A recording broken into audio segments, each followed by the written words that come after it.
This morning, we're remembering Andy Rooney, who died Friday night of complications from surgery at the age of 92. For those of us who worked beside him all these years, it is sad to think that we won't be seeing our old friend in these halls ever again. This is the Andy Rooney we knew. Always Andy, never Mr. Rooney.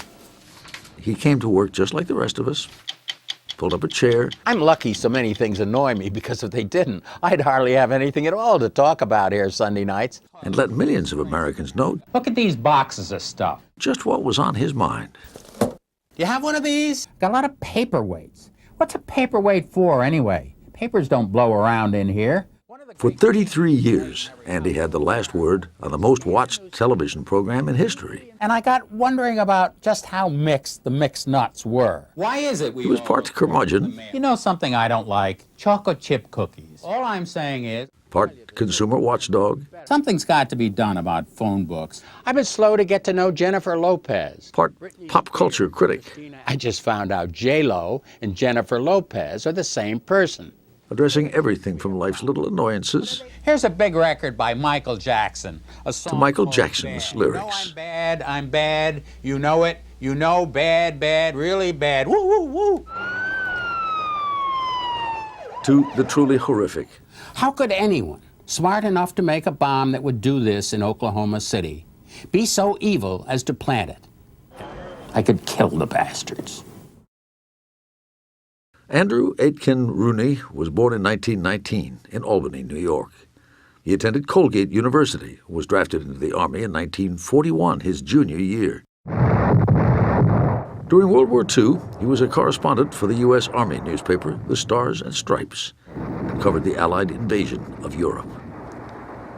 Recently, he reminisced with his 60 Minutes colleague, Morley Safer.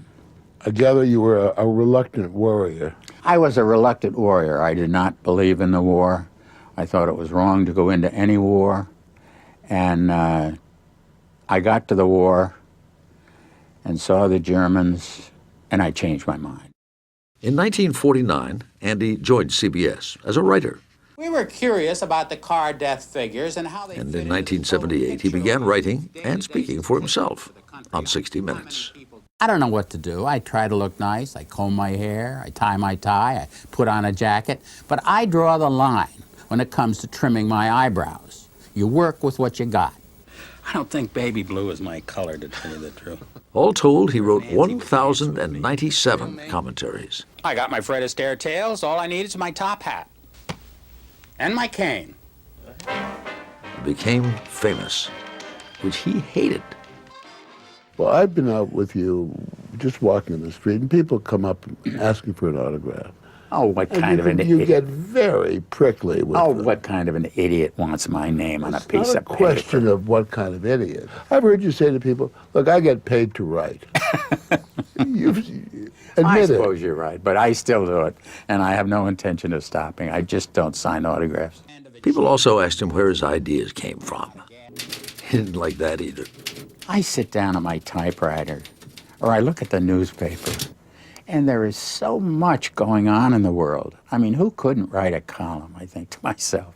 It's just, there's everything going on. Had you noticed how Some essays address the universal human condition. I wish there was something we could all take to cure us of stupidity. One of our great symbols is the American flag. Others were distinctly, even defiantly, American. I don't want to sound like an ugly American, but it seems proper that Thanksgiving is so exclusively ours. I made a derogatory remark I'd have been better off not having made. Sometimes those opinions got him into trouble. Do I have any opinions that might irritate some people? You're damn right I do. That's what I'm here for. Through the years, Andy was a good friend to Sunday Morning. One of the worst things about being old is how condescending people are toward you. In 2002, he spoke on this broadcast about growing old. He didn't like it very much. People try to make you feel better about your age by lying. Tell you how good you look.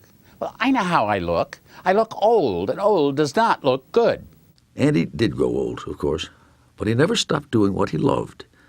He gave his final commentary just 5 weeks ago. A writer's job is to tell the truth.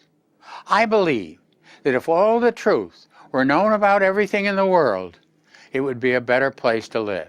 Throughout his long career, Andy Rooney was used to having the last word. Who are we to deny him that honor?